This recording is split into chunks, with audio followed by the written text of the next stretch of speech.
As luzes da cidade mentem. No brilho dos anos 80, uma melodia seduziu o mundo. Ela soava como amor. Ela parecia proteção. Mas, se você olhar através da fumaça do cigarro e das sombras da meia-noite, verá que não há romance aqui. Há apenas vigilância. Em 1983, o The Police lançou seu maior triunfo, mas Sting não estava escrevendo uma canção de ninar. Ele estava escrevendo o diário de um predador. Bem-vindos aos Arquivos Ocultos. As Sombras de 1983, desmascarando Every Breath You Take. Bom, as aparências enganam, né? Hoje, a nossa investigação pula a pauta tradicional e vai direto ao ponto para desvendar um verdadeiro segredo de estado da cultura pop. O clima é de mistério, o subtexto é denso e a ilusão é global. Vamos direto aos fatos. Como um manifesto obsessivo de um perseguidor se tornou o maior hino romântico de casamentos de todos os tempos. Esse é o grande mistério guardado a 7 chaves pela indústria. Existe um apelo universal enorme nessa faixa, mas ele é profunda e, ironicamente, mal compreendido por todo mundo.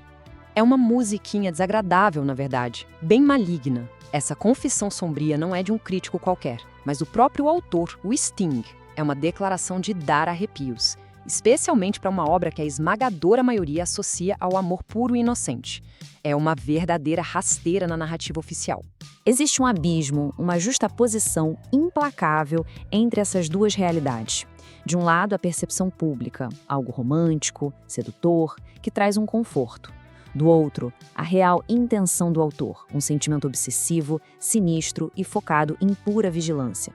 O subtexto aqui é genial e terrível ao mesmo tempo, porque aqueles acordes alegres mascararam perfeitamente o diário de alguém espiando pelas sombras. E isso ilustra com perfeição o que chamamos de codificação cultural. É basicamente aquele processo onde estruturas genéricas de acordes pop e melodias super agradáveis escondem uma mensagem letal e sombria. A música usou uma sequência padrão para codificar algo sinistro num formato simplesmente irresistível para as rádios. É literalmente o lobo em pele de cordeiro da música pop. O subtexto e a escuridão obsessiva. Aqui, a gente adentra a dura realidade psicológica do Sting no início dos anos 80. O ano era 1982.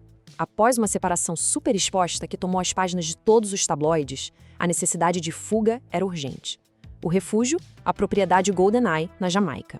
O cenário não podia ser mais cinematográfico, já que a letra foi escrita literalmente na escrivaninha de Ian Fleming, o criador do espião James Bond. Em apenas meia horinha, impulsionada por sentimentos arrasadores de ciúme intenso, posse e controle, nascia a espinha dorsal dessa faixa. Então, o ponto central de tudo isso é a vigilância constante. Ao se fazer uma leitura absolutamente literal da letra, observando cada respiração, cada movimento, cada passo, todo e qualquer traço de romance desaparece na hora. O que sobra é o manifesto cru de um perseguidor. Uma vigilância que não dorme nunca, muito bem disfarçada de cuidado. A sala de interrogatório, guerra nos estúdios Air. Os holofotes agora se voltam para o caos do isolamento caribenho, porque o refúgio em Montserrat não trouxe paz, não. Trouxe foi guerra. O processo de gravação dessa música parece mais um dossiê cheio de elementos bizarros.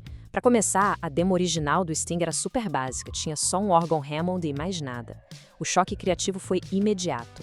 A bateria foi motivo de disputas intermináveis, especialmente por causa daquele chimbal do Stuart Copeland que foi gravado por cima e gerou muita briga.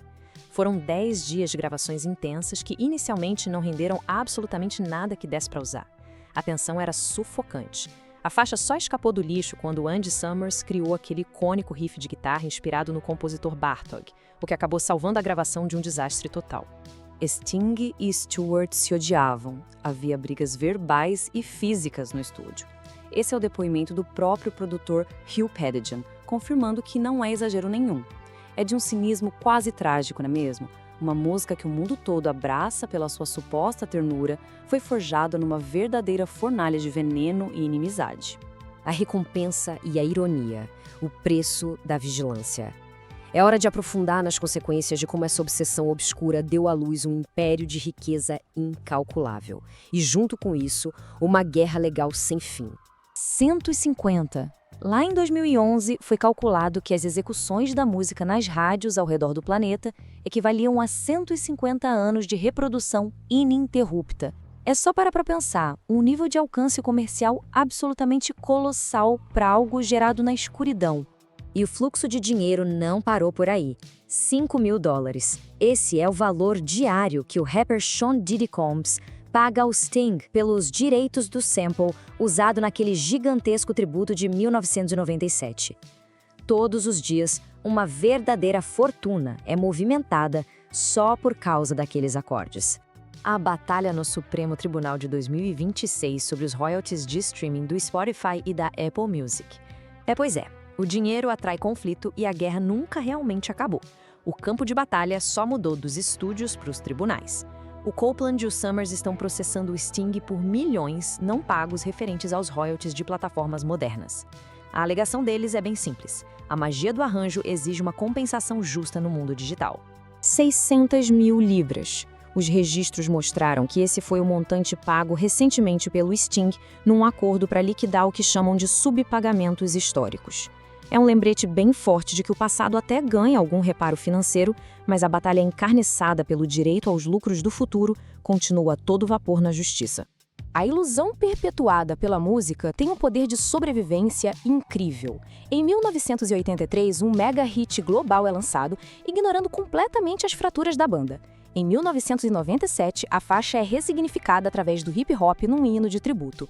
Chegando em 2017, ela é abraçada por uma geração totalmente nova, ganhando vida na trilha sonora de Stranger Things. E agora, com a disputa judicial milionária de 2026, a obra não apenas resistiu ao teste do tempo, ela aprendeu a se monetizar de forma implacável através das décadas.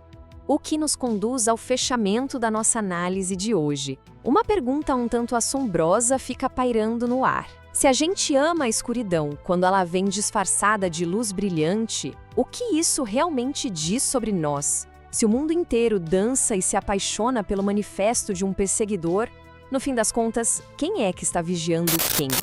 A próxima vez que você ouvir essas notas, pergunte-se: quem está observando você? O amor e a obsessão caminham em becos muito próximos, e o The Police imortalizou o momento em que eles se tornam um só. A verdade está gravada no vinil, mas nem todos estão prontos para ouvi-la. Se você gostou dessa história, não esqueça de curtir o vídeo, se inscrever no canal, Contando Histórias e compartilhar com seus amigos. Até a próxima!